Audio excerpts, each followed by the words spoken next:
Hello everyone, welcome back to our channel English माध्यम के platform पे हम editorial based practice exercise solve कर रहे हैं। तो स्टार्ट करते हैं आज का session with thought of the day, that is it doesn't matter what others are doing, it matters what you are doing.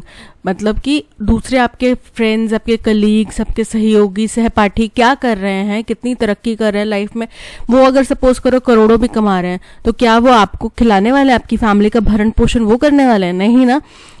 Only चीज जो आपकी जिंदगी में महत्वपूर्ण होनी चाहिए, जो आपके लिए महत्व रखनी चाहिए, वो ये कि आप क्या कर रहे हैं। देखो, कुछ टाइम पहले तक ना मुझे भी कई बार बहुत डिप्रेसिंग लगता था कि लिंक्डइन पे, फेसबुक पे अपने फ्रेंड्स को देखते हैं इधर उधर जा रहे हैं, अच्छा अर्न कर रहे हैं, हस्बैंड अच्छा कमा रहे हैं उनके, ये और इतने अच्छी अच्छी पोस्ट कर रहे हैं, इतनी अच्छी अच्छी जगहों पे घूमने जा रहे हैं। बट ओवर द टाइम आप ये रियलाइज करते हैं कि ये सब चीज़ें मैटर नहीं करती। जो एक लौती चीज़ जो मैटर करती है, एक लौती बात मैटर करती है कि आप कितनी तरक्की कर रहे हैं। ठीक है, आप उनको देखेंगे, आप बोलेंगे काश, वो काश तो कभी अपने आप नहीं आएगा। वो काश के लिए आपको उस जगह से हटके, उस सोशल मीडिया प्लेटफॉर्म से अपने आप को दूर करके अपनी मेहनत के ऊपर, अपनी तरक्की के ऊपर वो टाइम देना पड़ेगा, डेडिकेट करना पड़ेगा। ठीक है, और केवल डेडिकेशन, हार्डवर्क, ये सब जो चीज़ें हैं, यही आपको उस मुकाम तक पहुंचा पाएंगे कि लोग आपको देख के सोचें कि यार ये कितना अच्छा कर रहा है, तो हम भी ऐसा कर लें। ठीक है, तो आप क्या कर रहे हैं वही आपकी लाइफ में मैटर करेगा, और लोग क्या कर रहे हैं, कहाँ कर रहे हैं, कैसे कर रहे हैं, ये चीज़ें कोई मैटर नहीं करेंगे। ठीक है, तो स्टार्ट करते हैं आज का session, that is reading and comprehension for SSC CGL mains. Luna 25 is a reminder of setbacks that space-faring nations suffer।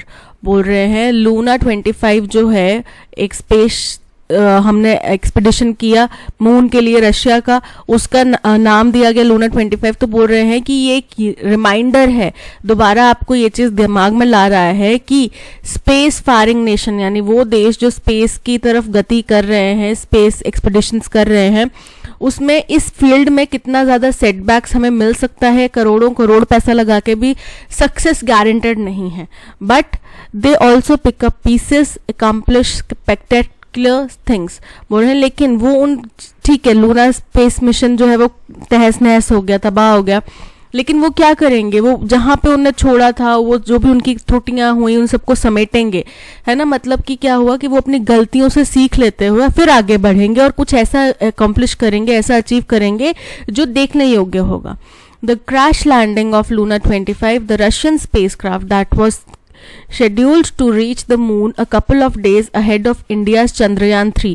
बोल रहे हैं क्या हुआ कि लूना 25 नाम का एक स्पेस शटल था, स्पेसक्राफ्ट था, जिसका, और कौन से देश का था, ये रशिया का था। अब उसकी क्या होगी, क्रैश लैंडिंग हो गई, और ये जो स्पेसक्राफ्ट है, ये इंडिया का जो चंद्रयान 3 मिशन है, उससे कुछ दिन पहले ही ये मून पर लैंड करने वाला था। is a grim reminder of the uncertainties involved in making a landing on extraterrestrial surfaces। बोल रहे हैं ये बहुत ही दृढ़ इस बात का रिमाइंडर है कि हम जब दूसरी एक्स्ट्रा टेरेस्ट्रियल, मतलब हमारी धरती से बाहर की जगहों पे, वहाँ की सतहों पे लैंडिंग करवाना चाहते हैं, तो उसके साथ में कितनी सारी अनिश्चितताएं जुड़ी हुई हैं। In the last 4 years, spacecraft from 4 different countries have tried to land on moon and failed।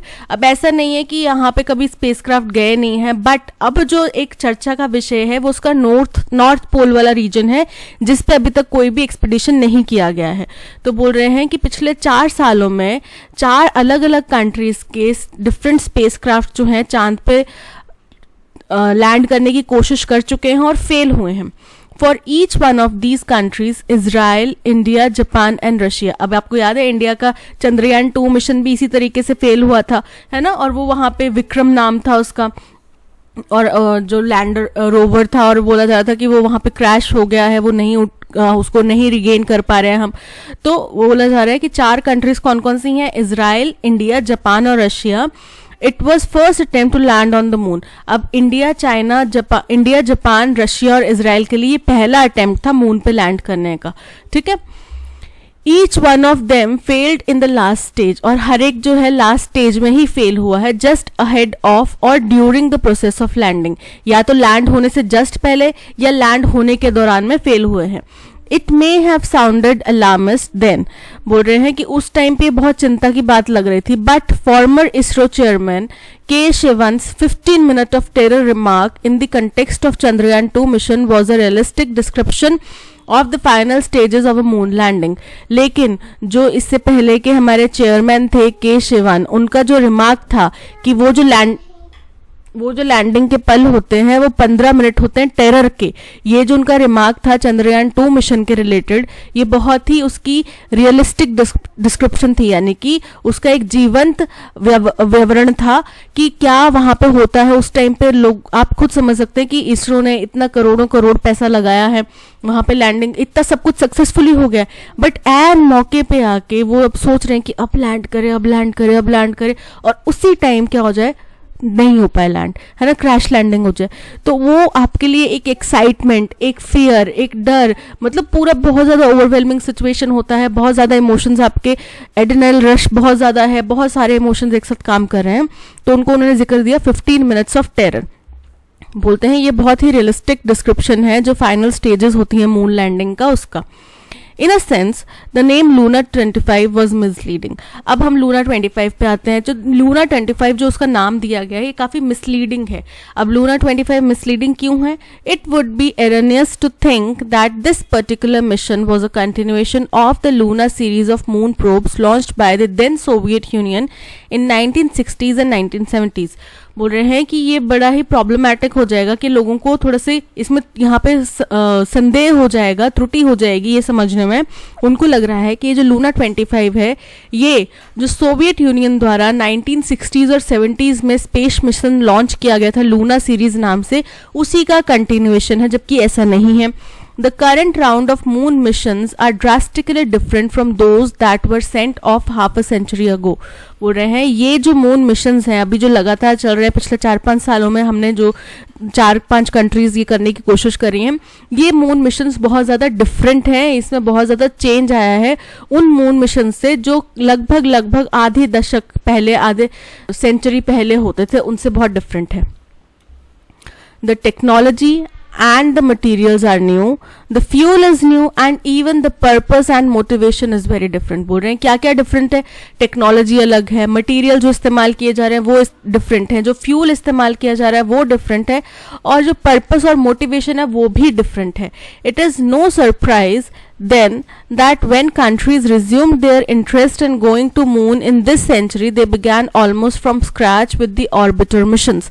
बोल रहे हैं तो इस चीज़ में कोई भी सरप्राइज वाली बात नहीं है कि जब इस सेंचुरी में, इस 100 सालों के जर्नी में जब कंट्रीज ने दोबारा से मून मिशन की शुरुआत करी तो उन्होंने बिल्कुल बिगिनिंग से, बिल्कुल स्क्रैच से, जीरो से स्टार्ट करी, और किसके साथ, ऑर्बिटर मिशन के साथ में। Failure is not alien to space agencies. अब स्पेस एजेंसीज की टर्म में फेलियर बहुत ही सामान्य बात है, बहुत ही कॉमन टर्म है, ऐसा नहीं कि कुछ बड़ा ही ऐसी चीज हो गई है जो पहले कभी हुई नहीं। हुए हैं फेलियर्स, मल्टीपल फेलियर्स के बाद ही पहला सक्सेसफुल लैंडिंग मून पे हुआ होगा या पहला स्पेस एक्सपेडिशन हुआ होगा, ठीक है। तो फेलियर्स एक एलियन टर्म नहीं है। Every space faring nation has suffered reverses and setbacks. जो भी स्पेस एक्सपेडिशन करती है एजेंसी या कंट्री, उसने कुछ ना कुछ सेटबैक्स अपने अभी तक के करियर में, अभी तक के ड्यूरेशन में देखे हैं, ठीक है। And they have been able to pick up the pieces and accomplish spectacular missions. और उन्होंने उस जो भी मिशन, जो भी उनके फेलियर्स हुए हैं, उनसे सीखते हुए, अपनी गलतियों को एनालाइज करते हुए, उन टुकड़ों को जोड़ते हुए उन्होंने क्या किया, बहुत ही स्पेक्टेक्युलर मिशंस अकम्प्लिश करे हैं, ठीक है। That is how science in general has also progressed. और यही तरीका है जिससे साइंस भी प्रोग्रेस करती है। Failures have been stepping stones to much bigger successes. यानी कि फेलियर्स ही एक स्टेपिंग स्टोन बनते हैं हमारे और ज़्यादा बड़ी तरक्की की तरफ। तो इसीलिए अगर कोई भी व्यक्ति, कोई भी बच्चा है जो किसी भी तरीके के एग्जाम में फेल हो पाया है, वो निराश ना होए, यही स्टेपिंग स्टोन्स आपको ले जाते हैं सक्सेस की तरफ, ठीक है। तो निराश बिल्कुल मत होना, आगे बढ़ते रहना। देखो स्पेस एजेंसीज हैं, इतने बड़े बड़े हमने अकॉम्प्लिशमेंट्स करे हैं, हम मार्स तक जा चुके हैं, बट फिर भी हम देखो मून इतना करीब है, उसमें भी फेल हुए थे एक बार, चंद्रयान 2 मिशन फेल हुआ था उसमें। तो ये चीज़ आप निराश मत होइए, आप इन्हीं अपनी जो भी नाकामयाबियां रही हैं उनसे आगे बढ़िए, ठीक है। The failure of Luna 25 has paved the way of Chandrayaan 3 to become the first spacecraft to land around the polar region of the moon. अब लूना 25 क्योंकि चंद्रयान 3 से पहले लैंड होने वाला था, कुछ दिन पहले का टाइम था, लेकिन अब वो फेल हो गया, तो इसका मतलब ये है कि चंद्रयान 3 के पास में अपॉर्चुनिटी है कि वो पोलर रीजन में लैंड करने वाला दुनिया का पहला स्पेसक्राफ्ट बने. But it is more likely that ISRO would be feeling for रॉसकॉस्मॉस.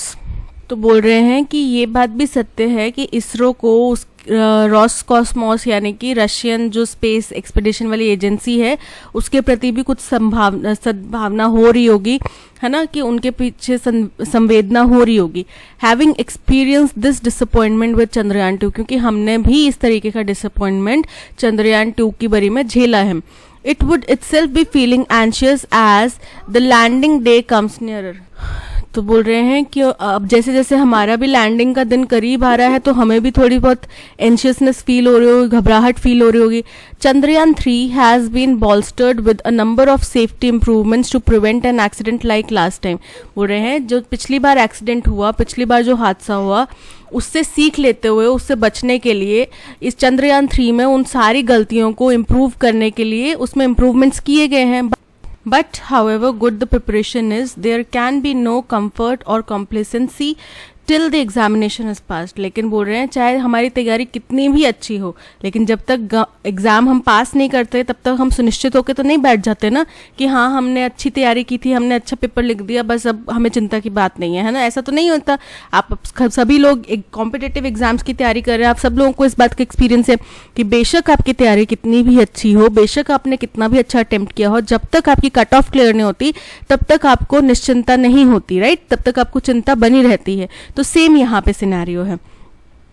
That's all. अब स्टार्ट करते हैं अपने क्वेश्चन से. What is the main point that the author tries to convey about the recent moon landing attempts as discussed in the passage. बोल रहे हैं author कौन सा पॉइंट जो है, मुख्य पॉइंट है, रीसेंट जो मून लैंडिंग अटेम्प्ट्स किए जा रहे हैं उसके बारे में बोलना चाह रहा है. तो भाई जो रीसेंट मून लैंडिंग अटेम्प्ट्स हैं उसने एक चीज साफ कर दी है कि यहाँ इस ये जो फील्ड है, स्पेस मिशंस की जो फील्ड है, इसमें बहुत ज्यादा रिस्क है, अनसर्टेनिटीज हैं. ठीक है. Landing on moon has always been easy and straightforward. Incorrect है. The failures in recent moon landings signifies that we shouldn't attempt such missions. ये भी इनकरेक्ट है. Recent moon landing attempts show the inherent risk and uncertainties of space mission. बिल्कुल correct है. All moon missions are the same in term of technology and purpose. Incorrect. How does Luna 25 compare with Luna series of moon probes launched in 1960s and 1970s? तो different है उनसे कैसे different है? Technology में different है, fuel अलग है, purpose अलग है. ठीक है. Luna 25 was exactly the same in technology. Incorrect हो गया. यहीं पे सेम जहां पे बोल दिया टेक्नोलॉजी में इनकरेक्ट हो गया. Luna 25 was a direct continuation of Luna series. ये भी इनकरेक्ट है. उन्होंने बोला कि डिफरेंट है उससे. ठीक है. The Luna 25 mission utilized older technology. Incorrect है. The Luna 25, despite its name, differed considerably in technology, fuel, and purpose from the older Luna missions. Option D is correct. Based on the passage, what does the word erroneous means? Erroneous का मतलब होता है error, mistake, गलती. ठीक है. Progressive मतलब आगे बढ़ना, correct मतलब बिल्कुल सही, mistaken मतलब गलती. तो इसका synonym क्या हो जाएगा? Option C, mistaken, is correct. Based on the passage, which statement best reflects the attitude of space agencies toward failure? बोल रहे हैं पैसेज के अनुसार एजेंसीज का क्या एटीट्यूड रहा है फेलियर्स के लिए.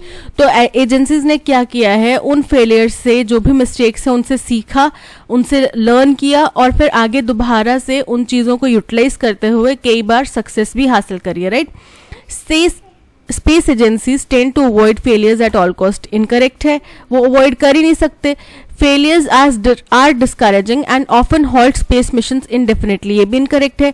Failures are common and lead to major setbacks in space exploration. ये भी इनकरेक्ट है. Failures are viewed as learning opportunities leading to future successes.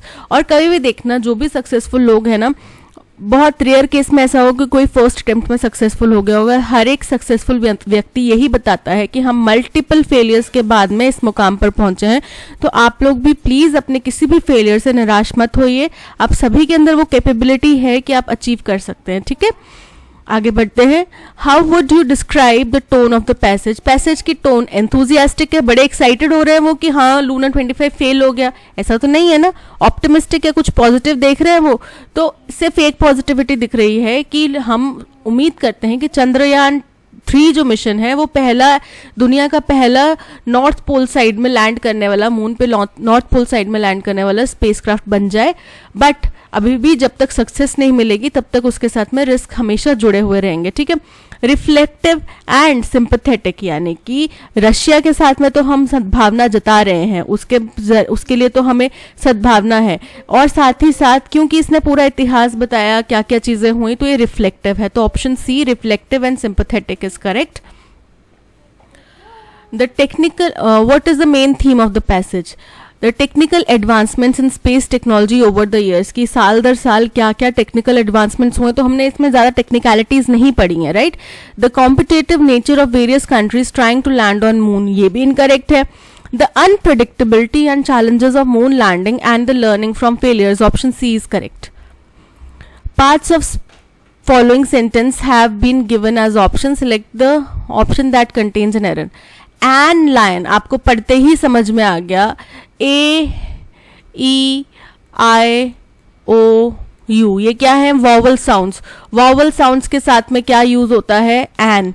ठीक है, तो यहाँ पे एन लायन नहीं होगा, अ लायन होगा. ये फर्स्ट पार्ट में ही करेक्शन है.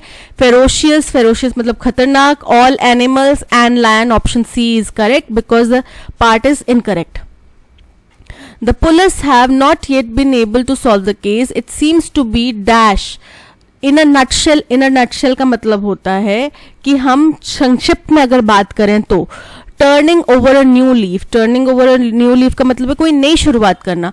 हार्ड नट टू क्रैक का मतलब है बड़ी ही परेशान करने वाली स्थिति है जो इजीली सॉल्व नहीं हो पा रही, यानी कि बड़ा ही ऐसा पेचीदगी वाला सवाल है या पेचीदगी भरी है इस चीज में, ऐसी डिफिकल्ट प्रॉब्लम है कि वो इजीली सॉल्व नहीं हो पा रही. तो पुलिस अभी तक उस केस को सॉल्व नहीं कर पाई. ये लगता है एक हार्ड नट है क्रैक करने के लिए. So option C is correct. In a pink, in a pink का मतलब है स्वस्थ रहना, खुश रहना, एकदम अच्छी सेहत में होना. ठीक है, so option C hard nut to crack is correct. Antonym बताना है स्टाउंच का. स्टाउंच का मतलब होता है बहुत ही दृढ़, बहुत ही लॉयल. ठीक है, तो यहाँ पे Israel has been a staunch ally of United States. Staunch मतलब लॉयल एलाई, उनका एकदम कट्टर दोस्त, दृढ़ दोस्त रहा है. तो इसका एंटोनिम क्या हो जाएगा? रेजोल्यूट. रेजोल्यूट का मतलब होता है निश्चित, डिटरमाइंड. केयरलेस, केयरलेस मतलब लापरवाह. कंफ्यूज मतलब कि जो थोड़ा भ्रांति में है, दुविधा में है, अस्थिर है. अनस्टेडी, अनस्टेडी मतलब wavering.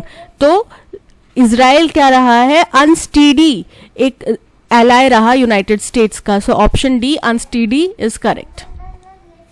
I knew he was feeling blue after he failed the test. Feeling blue का मतलब होता है feeling sad and depressed.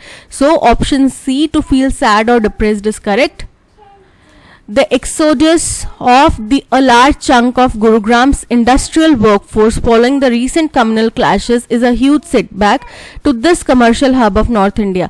Exodus का मतलब होता है मास में, बहुत भारी मात्रा में लोगों का किसी जगह को छोड़ के जाना. तो बोल रहे हैं कि भारी मात्रा में गुरुग्राम का इंडस्ट्रियल वर्कफोर्स जो है वो गुरुग्राम को छोड़ के जा रहा है. तो ये एक बहुत ही बड़ा सेटबैक है, बहुत ही बड़ी हार है किसकी? गुरुग्राम के. ये जो कमर्शियल हब है, नॉर्थ इंडिया का एक कमर्शियल सेक्टर है गुरुग्राम, उसके लिए बहुत बड़ी हार है, बहुत बड़ा सेटबैक है. The communal tension has not only exposed the religious fault lines but also put the booming industry in a precarious position. बोल रहे हैं कि जो कम्युनल टेंशन वहां पे दंगे फसाद हो रहे हैं, इसने ना केवल रिलीजियस फॉल्ट लाइंस को सामने उजागर कर दिया है कि हमारे रिलीजियस फॉल्ट लाइंस को ना ही उजागर किया है, यानी कि हमारे यहाँ पे अलग अलग धर्मों में अभी भी मतभेद चल रहा है, इस चीज को उजागर किया है. लेकिन उन्होंने क्या किया है? उन्होंने एक बहुत ही बूमिंग इंडस्ट्री को, बहुत ही अच्छी तरह से ग्रो होती इंडस्ट्री को भी क्या है, दुविधा में डाल दिया है, अनसर्टेन स्थिति में डाल दिया है.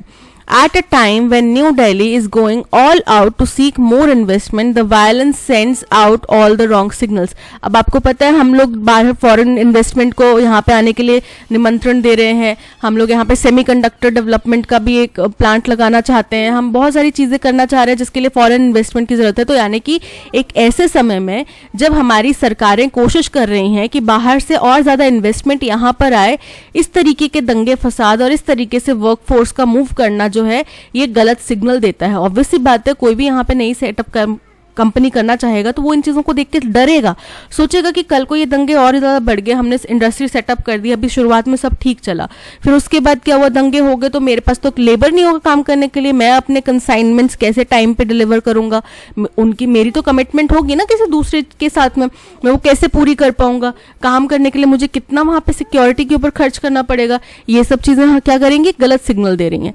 Safety concerns need to be addressed on priority. अब जो सेफ्टी कंसर्न्स हैं इसके साथ जुड़े हुए वो सबसे प्राथमिकता पे हमें रिजॉल्व करने चाहिए. ठीक है. As businesses and companies come to grips with an atmosphere of distrust, अब जैसे जैसे कंपनीज और बिजनेसेस में ये जो एक डिस्ट्रस्ट का मतलब उनका भरोसा उठ रहा है, उसके ऊपर और मजबूती हो रही है, वो और ज़्यादा अविश्वास जता रहे हैं, अविश्वास महसूस कर रहे हैं. Both the Haryana and central governments have a challenging task at hand to restore public confidence. तो दोनों ही के ऊपर कौन कौन, हरियाणा सरकार और सेंट्रल गवर्नमेंट, दोनों ही के ऊपर बड़ा ही ये मुश्किल और चैलेंजिंग टास्क है कि वो लोगों का विश्वास अपने ऊपर बरकरार रख पाए. Any delay on this count or allowing activities that could be detrimental to peace and security will adversely affect the business sentiment and the hard-won economic gains. पूरे हैं इसके ऊपर अगर हम कोई भी डिले करते हैं, किसके ऊपर डिले करते हैं, जो हमारी प्राथमिकता होनी चाहिए, प्राथमिकता क्या होनी चाहिए, सेफ्टी कंसर्न. तो हमें पता चल गया सी हमारा लास्ट स्टेटमेंट है जो कि 2 के साथ में आएगा. ठीक है. तो इसके ऊपर अगर हम कोई भी ढिलाई करते हैं तो क्या होगा, और इस तरीके की एक्टिविटीज होने देते हैं जिनसे कि हमारे देश की शांति और सिक्योरिटी के ऊपर सवाल उठ खड़े हुए, तो इनका बिजनेस की भावना के ऊपर बहुत ज़्यादा बुरा असर पड़ने वाला है. और जो हमने इतनी मुश्किल से इकोनॉमिक गेन्स हासिल किए हैं, यानी कि इतनी मुश्किल से जो हमने कुछ अपॉर्चुनिटीज हासिल करी हैं, वो भी हमारे हाथ से निकल जाएंगे. तो सबसे पहला तो हमारा ए बन रहा है, जिसमें उसी कम्युनल टेंशन को, जो कम्युनल क्लैशेस हुए हैं, उसी को आगे कंटिन्यू करते हुए बोला जा रहा है कि इससे एक बहुत बड़ी बूमिंग इंडस्ट्री को अनिश्चितता में डाल दिया गया है.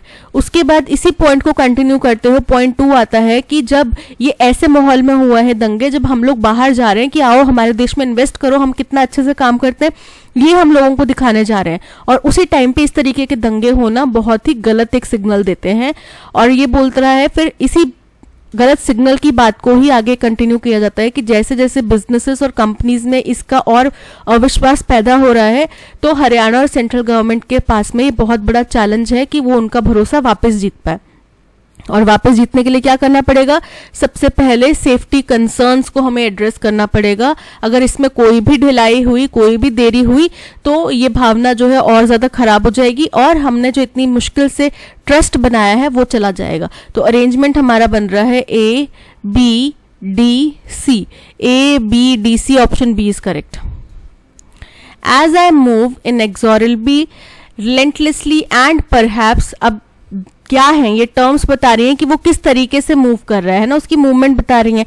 इनएक्सोरेबली का मतलब होता है एक ऐसी तरीके से जिसको रोकना और रोक पाना थोड़ा मुश्किल है, यानी कि कोई बड़ी तेज गति से कदम चाल चल रहा है ना. अब कई दफा आपने देखा हो कोई व्यक्ति परेशान होता है तो बड़ी तेज तेज गति कर रहा होता है. रिलेंटलेसली एंड परहैप्स, आगे dash.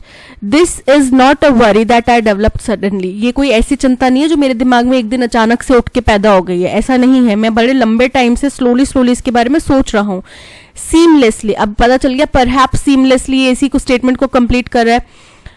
Into what is termed old age, one knowing worry that I have is what if while being alive I lose the power. बोल रहे हैं कि जब मैं इस तरीके से चिंता कर रहा हूँ तो मेरे दिमाग में क्या आ रहा है, किस चीज़ की चिंता कर रहा हूँ, जब मैं बूढ़ा हो जाऊंगा तब. नॉइंगली मतलब परसिस्टेंटली वरी करना, चिंता करना. तो मेरे दिमाग में ये चिंता है कि क्या होगा अगर मेरी कोई भी सेंसेस जो हैं सेंस ऑर्गन्स जो हैं उन्होंने काम करना बंद कर दिया, मतलब सपोज करो कि मुझे पता ना चले कि मुझे सुसु आया है और मेरे से हो जाए, या फिर मुझे पता ना चले, मुझे सुनाई देना बंद हो जाए, मुझे दिखाई देना बंद हो जाए, तो ये सब क्या हमारे सेंसरी ऑर्गन्स है, मुझे फील ना हो पाए कुछ, तो क्या होगा? तो वो बोल रहे हैं मैं इन चीज़ों के बारे में चिंता कर रहा हूँ, if not fully quite substantially, और हो सकता है कि मैं पूरी तरह ना होए मेरे ये पावर लॉस, सेंसेस लॉस, लेकिन कुछ चीज़ों में हो जाए of one of the senses, यानी कोई एक सेंस भी थोड़ी बहुत चली जाए, तो मैं क्या करूँगा? It was slowly but surely agitating my mind in varying measures at varying points of time even while I was in active service. बोल रहे हैं जब मैं एक्टिवली काम भी कर रहा हूँ, एक्टिवली किसी सर्विस में भी हूँ, तब भी धीरे धीरे करके अलग अलग मौक़ों पे, अलग अलग जगहों पे ये चीज़ें मेरे दिमाग में आती हैं, ये सवाल मेरे दिमाग में आते हैं और मुझे परेशान करते हैं। ठीक है, तो हम समझ पा रहे हैं कि एक कोई व्यक्ति है जो बहुत तेज़ी से किसी चीज़ के बारे में सोच रहा है, और वो चीज़ क्या है कि जब मैं बूढ़ा हो जाऊं और मेरी सेंसेस काम करना बंद कर दें तो मैं क्या करूं। ठीक है, उसके बारे में सोच रहा है। फिर वो बोलते हैं कि ये ऐसी चिंता नहीं है जो मेरे दिमाग में एकदम से आई है, बल्कि मैं बड़े लंबे समय से, जब मैं सर्विस में भी हूँ तब भी मैं इसके बारे में सोचता रहता हूँ, कभी भी ये मेरे दिमाग में विचार आ जाता है और मैं फिर चिंता करने लगता हूँ। ठीक है, तो अरेंजमेंट बन रहा है PRQS, PSQR PRQS, option B is correct. We are always talking about life skills that can make people successful and sharp। बोल रहे हैं हम हमेशा उन स्किल्स के बारे में, जिंदगी की उन स्किल्स के बारे में बात करते हैं जो इंसान को सक्सेसफुल और तेज बनाते हैं। These peace skills can make a conducive atmosphere for us to live. बोल रहे हैं ये जो हमारी शांति की स्किल्स हैं ये हमारे लिए बहुत ज़्यादा सहायक एक एटमॉस्फेयर बना सकती हैं, एक प्रेरक एटमॉस्फेयर बना सकती हैं जीने के लिए। Of course a harmonious atmosphere is what we all yearn to have around us. बोल रहे हैं जाहिर सी बात है हम सब अपने आसपास में शांति और सौहार्द का वातावरण चाहते हैं, उसी की इच्छा करते हैं। यर्न मतलब इच्छा करना, हार्मोनियस मतलब सौहार्द। इन दिस टमल्टुअस वर्ल्ड, बोल रहे हैं इस अशांतिपूर्ण, अशांति प्रिय दुनिया में, in which we live today, जिसमें हम आज रहते हैं, we need to learn a few peace skills. अब समझ में आ गया कि ये जो peace skill, these peace skills बोला, यानी कि आर पहले आएगा क्यू बाद में आएगा। अब देखो यहाँ पे आर पहले क्यू बाद में है, करेक्ट है। आर पहले क्यू बाद में है, करेक्ट है। ये भी करेक्ट है, ये भी करेक्ट है। ठीक है, तो कुछ यहाँ से ज्यादा हेल्प नहीं मिली। few peace skills to make our lives bearable and livable। बोल रहे हैं इस दुनिया में जहाँ पे इतनी अशांति लोगों को पसंद है, जिसमें हम आज रहते हैं, उसमें कुछ शांतिपूर्ण स्किल्स सीखना जो है वो हमारी जिंदगी को आरामदायक बना सकता है, जीने में आसान कर सकता है। One such skill is the art of letting go at the right time and place. और इसी स्किल का आगे जिक्र करते हुए बोल रहे हैं इनमें से एक स्किल है कि हम जाने दें चीज़ों को, छोड़ दें, पास्ट की बात है उसको पास्ट समझ के भूल जाएं, एक सही समय पे, एक सही स्थिति में, एक सही जगह पे। ठीक है, तो हम समझ पा रहे हैं कि यहाँ पे शुरुआत हो रही है पैसेज की आर पॉइंट से, जहाँ पे बोल रहे हैं कि इस दुनिया में जहाँ पे जीना इतना मुश्किल हो गया, वहाँ पे कुछ शांति की हमें स्किल सीखना बहुत ज़रूरी है। ठीक है, ये बोला जा गया। इसके बाद में आएगा पॉइंट पी, जो बोल रहा है कि हम हमेशा ऐसी स्किल्स के बारे में तो बात करते हैं जो हमें सक्सेसफुल या शार्प बनाते हैं। ठीक है, उनके बारे में तो हम आमतौर पे बात करते हैं, लेकिन जो पी स्किल्स चाहिए उनके बारे में, जो हमें जीने के लिए आसानी कर सकते हैं, हम उनके बारे में ज़्यादा बात नहीं करते, जबकि हर कोई चाहता है कि हम वैसे जिएं। तो ये हो गया हमारा थर्ड पॉइंट। और लास्ट पॉइंट हो गया कि ये पी स्किल है क्या, इसका एक उदाहरण क्या है। इसका एक उदाहरण है लेटिंग गो, द आर्ट ऑफ लेटिंग गो। ये हो गया 4। तो हमारा अरेंजमेंट बन रहा है RPQS, RPQS, option A is correct. We get irritated and flare up for the flimsiest reason. बोल रहे हैं हम एकदम से परेशान हो जाते हैं, चिड़चिड़े हो जाते हैं और गुस्सा हो जाते हैं छोटे से छोटे टाइनीएस्ट रीजंस पे भी। Few jobs are as demanding as that of a flight attendant. बोल रहे हैं कुछ नौकरियां इतनी डिमांडिंग होती हैं, उसमें इतना पेशेंस चाहिए होता है जैसे कि एक फ्लाइट अटेंडेंट की जॉब होती है। That day feels like a drag. वो दिन बड़ा ही खराब, बड़ा ही घसीटा जाने वाला लगता है कि यार हम बस आज का दिन निकाल लें कैसे ना कैसे करके, ऐसा लगता है। We trudge through it with tousled hair. हम उसको कैसे पार करते हैं, हम उसको पार करते हैं बिखरे हुए, उलझे हुए बालों के साथ में। अनकेम्प्ड स्टबल, यानी कि दाढ़ी बड़ी हुई है, बिल्कुल उल्टल पुटल हो रहा है। And perpetual scowl. ठीक है, how many times do we wake up on the wrong side of bed, कितनी दफ़ा ऐसा होता है कि हम बेड की गलत दिशा में उतरते हैं। तो हमारा जो बेस स्टार्ट हो रहा है स्टेटमेंट का वो हो रहा है कि कुछ नौकरियां जो है वो बहुत डिमांडिंग होती हैं, जैसे कि फ्लाइट अटेंडेंट की जॉब होती है। फिर बोल रहे हैं कि कितनी बार आपके साथ ऐसा हुआ है कि आप किसी रॉन्ग साइड ऑफ बेड में उठे हैं, आप उस साइड में नहीं सोना पसंद करते बट स्टिल आप वहां से उठ रहे हैं। तो क्या होता है फिर वो सारा दिन कैसा जाता है, वो सारा दिन ऐसा लगता है कि हम उसको बस घसीट रहे हैं, खींच रहे हैं, क्योंकि उस सारे दिन में क्या होता है स्थितियां ऐसी बनती जाती हैं कि सब कुछ खराब ही होता जाता है। फिर क्या बोल रहे हैं कि हम लोग छोटी से छोटी चीजों पर इरिटेट हो जाते हैं, गुस्सा हो जाते हैं। 4, तो हमारा अरेंजमेंट बन रहा है QSRP, QSPR, QSRP, option C is correct. Women are taking up leadership roles at work, बोल रहे हैं औरतें जो हैं वो लीडरशिप के काम कर रही हैं, लीडरशिप के रोल ले रही हैं नौकरी पेशा में। Too many expectations put pressure on them, बहुत ज्यादा उनसे अगर हम उम्मीदें लगा लेंगे तो वो उनके ऊपर प्रेशर डाल देंगे। देम मतलब किनके ऊपर, विमेन के ऊपर। And they are not well, the anxiety levels at work and home too are growing for them, जो उनके लिए काम के दफ्तरों में, घर में जो एंजाइटी का लेवल है वो भी उनके लिए लगातार बढ़ रहा है। Rewarded for their contributions which at times just get ignored और आर टेकन फॉर ग्रांटेड, उनको उस चीज के लिए रिवॉर्ड नहीं मिलता जो कि कई दफा इग्नोर कर दिया जाता है, या फिर उनको किसी भी काम को हम टेकन फॉर ग्रांटेड ले लेते हैं। ठीक है, फर्स्ट स्टेटमेंट वही हो जाता है जहां पे बात करिए कि विमेन जो है लीडरशिप रोल्स ले रही हैं। ठीक है, सेकंड हो जाता है कि उनके ऊपर बहुत ज्यादा उम्मीदें लगा दी जाती हैं, उनके ऊपर बहुत ज्यादा प्रेशर होता है। They are not well rewarded, उनको उस चीज का सही रिवॉर्ड नहीं मिलता जो कि वो कंट्रीब्यूशन देते हैं, उसके लिए उनको सही रिवॉर्ड नहीं मिलता और कई दफा बस इग्नोर कर दिया जाता है, टेकन फॉर ग्रांटेड लिया जाता है। ये हो गया थर्ड, यानी कि क्यू स्टेटमेंट को एस स्टेटमेंट कंप्लीट करे तो क्यू के इमीडिएट बाद एस आएगा। यहाँ पे आ रहा है, यहाँ पे आ रहा है, यहाँ पे आ रहा है, पर ये हो गया इनकरेक्ट। पर हमें पता चल गया कि पी हमारा फर्स्ट स्टेटमेंट है, तो पी फर्स्ट स्टेटमेंट यहाँ पर आ रहा है, तो हमारा ऑप्शन डी करेक्ट हो गया। पी क्यू एस और लास्ट स्टेटमेंट हमारा हो गया आर। ठीक है, तो P Q S are, option D is correct. Promoting competition, protecting consumer interest and the supply of electricity to all were key objectives of the legislation। बोल रहे हैं कोई लेजिस्लेशन है उसके बारे में बता रहे हैं कि उसके मुख्य पॉइंट क्या थे कि हम कंपटीशन को बढ़ावा दें, कंज्यूमर के इंटरेस्ट को, कंज्यूमर के अधिकारों को हम बनाए रखें, उनको बचा के रखें, ये नहीं कि उनका कोई मिसयूज करे, और हर एक व्यक्ति को हर एक घर में इलेक्ट्रिसिटी की सप्लाई हो पाए, ये उसका मुख्य जो पॉइंट्स थे। The electricity act 2003 provided the framework for the dismantling of the state आगे क्या इनकम्प्लीट है, बोल रहे हैं इलेक्ट्रिसिटी एक्ट 2003 जो था वो एक फ्रेमवर्क प्रोवाइड करने वाला था, एक ब्लूप्रिंट प्रोवाइड करने वाला था, किस चीज को, डिसमेंटलिंग ऑफ स्टेट।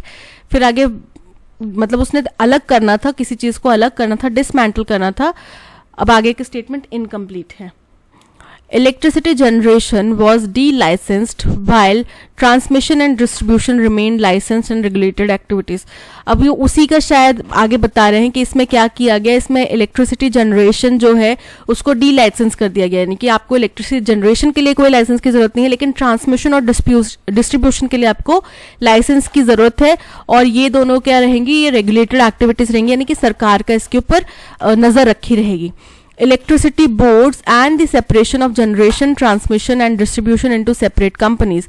अब ये क्या हुआ कि किसका डिसमेंटल किया गया, dismantling of state electricity boards, यानी कि स्टेट इलेक्ट्रिसिटी बोर्ड्स को हमने अलग कर देना था, और उसमें सेपरेशन ऑफ जनरेशन, यानी कि जनरेशन के लिए अलग स्ट्रीम, ट्रांसमिशन के लिए अलग और डिस्ट्रीब्यूशन के लिए अलग अलग कंपनीज में उनको डिवाइड कर देना था। ठीक है, ये उनका काम था। तो हम समझ पा रहे हैं कि यहाँ पे जो इलेक्ट्रिसिटी एक्ट 2003 है उसके बारे में बात की जा रही है, तो ये हमारा फर्स्ट पॉइंट हो जाएगा। फिर इस स्टेट वाले पॉइंट को आगे कंटिन्यू करते हुए हमारा एस पॉइंट आता है, जो कि कहता है कि अलग अलग कंपनीज को ये डिस्ट्रीब्यूट कर दिया जाएगा, डिसमेंटल कर दिया जाएगा। फिर आता है थर्ड पॉइंट कि इलेक्ट्रिसिटी, अब तीनों को अलग कर दिया, तो जनरेशन में तो डी लाइसेंस कर दिया, यानी कि इसमें लाइसेंस की जरूरत नहीं है, लेकिन ट्रांसमिशन और डिस्ट्रीब्यूशन में लाइसेंस बरकरार रखा और इनको रेगुलेटेड एक्टिविटीज बनाए रखा। इससे क्या करने की उनकी मंशा थी, उनकी मंशा ये थी कि हम कंपटीशन को प्रमोट करेंगे, कंज्यूमर के अधिकारों को प्रोटेक्ट करेंगे, और सप्लाई जो है इलेक्ट्रिसिटी का वो सभी लोगों को होगा। तो ये हो गया फोर्थ पॉइंट। तो हमारा अरेंजमेंट बन रहा है Q S R P, QSPR QSRP, option C is correct. The government has made a fresh bid to attract major global chip manufacturers into the country. यानी कि सरकार ने एक नई बिड, तरोताज़ा बिड जो है अट्रैक्शन के लिए बनाई है कि वो क्या करें, मेजर जो चिप मैन्युफैक्चरर्स हैं उनको अपने देश में आमंत्रित कर सकें. At the Semicon India Summit last Friday, Prime Minister Narendra Modi told prospective investors that the government had drawn on their suggestions after the first such conference last year. अब पिछले जो फ्राइडे को क्या हुआ, सेमिकॉन इंडिया समिट हुआ, जहां पे प्रधानमंत्री नरेंद्र मोदी ने बताया इन्वेस्टर्स को कि आपने जो इससे पहले हमारा जो फर्स्ट ऐसी कॉन्फ्रेंस हुई थी उसमें जो भी आपने सजेशंस दिए थे हमने उनको शामिल किया है, जितना पॉसिबल हो सके उनको शामिल किया है, and taken proactive decisions to dash areas of concern. और जो भी आपके एरियाज ऑफ कंसर्न हो सकते हैं, आगे आने वाले समय में चिंता का विषय हो सकते हैं, उसमें हमने प्रोएक्टिवली यानी कि होने से भी पहले, आपके बोलने से भी पहले हमने उसमें एक्शन ले लिया है, यानी कि उनको एड्रेस कर लिया है. Apart from low corporate tax rates and dash for all new manufacturing projects, यानी कि यहाँ पे जो कॉर्पोरेट टैक्स रेट्स हैं वो भी कम किए गए हैं और कुछ और चीज़ें वो भी कम है. और इसके साथ ही साथ जितने भी किसके लिए नए मैन्युफैक्चरिंग प्रोजेक्ट्स लगाएंगे, he said the incentives offer to tech firms to set up production facilities under India's semiconductor program have been scaled up to 50% financial assistance. और बोला जा रहा है कि जो इंसेंटिव्स देने वाले थे हम लोग आपको, वो भी हमने अप कर दिए हैं कि अगर कोई कंपनी यहाँ पे सेमीकंडक्टर प्रोग्राम के तहत यहाँ पे प्रोडक्शन फैसिलिटी चालू करती है तो उसको 50% फाइनेंशियल असिस्टेंस हमारी तरफ से दिया जाएगा. ये हमने उसमें एक इंसेंटिव ऐड कर दिया है. So essentially, the government would dash half of the typically large investment outlays that companies commit to undertake.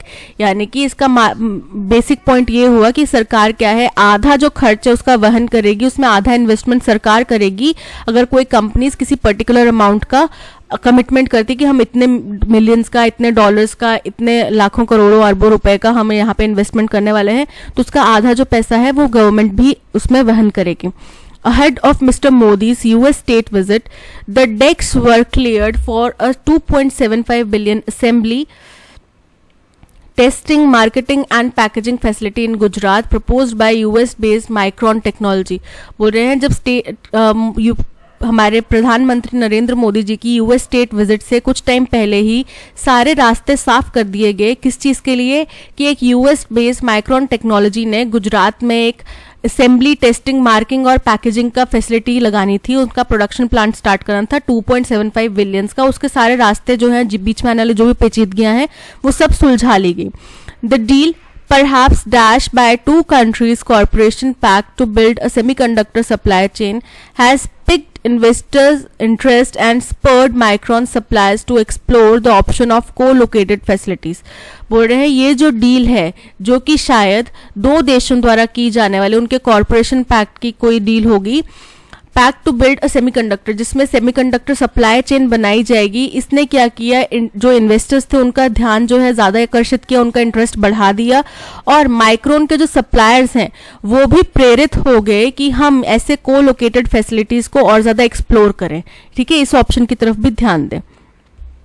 तो सबसे पहला तो हमें पता है कि proactive decisions to dash areas of concern क्या किया जाएगा, एड्रेस किया जाएगा एरियाज ऑफ कंसर्न को. So option C is correct. Second है apart from low corporate tax rates and dash क्या, अब यहाँ पे देखो लीवाई का मतलब है लागू करना, टैक्स इंपोज करना. सोप्स का मतलब होता है प्रोत्साहन या उपहार देना. तो यहाँ पे क्या करा जा रहा है, टैक्स रेट्स तो कम किए हैं और सोप्स दिए हैं मैन्युफैक्चरिंग प्रोजेक्ट्स को. So option B is correct. Tariff मतलब अगेन किसी तरीके का टैक्स, शुल्क, और बिल्स मतलब कि जो भी हमारा खर्चा होता है उनको बोला जाता है बिल्स. तो यहाँ पे option B soaps is correct. The government would dash half of the typically large investment outlay that company commit to undertake. Government क्या करेगी, वहन करेगी. तो क्या करेगी, बियर करेगी. So government would bear, option D is correct. The deal perhaps dash by the two countries. अब ये जो डील है ये क्या है, ये डील है नज्ड मतलब होता है प्रोत्साहित करना, यानी कि ये डील जो है दोनों देशों को प्रोत्साहित कर रही है कॉर्पोरेशन पैक्ट को बिल्डअप करने के लिए. ठीक है, so option A is correct. तो आज के सेशन में इतना ही। इस सेशन की PDF और ऑडियो एक्सप्लेनेशन आपको टेलीग्राम चैनल पे मिल जाएगी, जिसका लिंक आपको डिस्क्रिप्शन में दे दिया है। साथ ही साथ आप प्ले स्टोर से हमारी ऐप भी डाउनलोड कर सकते हैं, उसका लिंक भी आपको डिस्क्रिप्शन में दे दिया गया है। That's all for today. Thank you so much for watching. अगर कंटेंट पसंद आया है तो लाइक, शेयर और सब्सक्राइब जरूर कीजिएगा। मिलते हैं नेक्स्ट सेशन में। Till then keep learning and keep practising. Bye bye.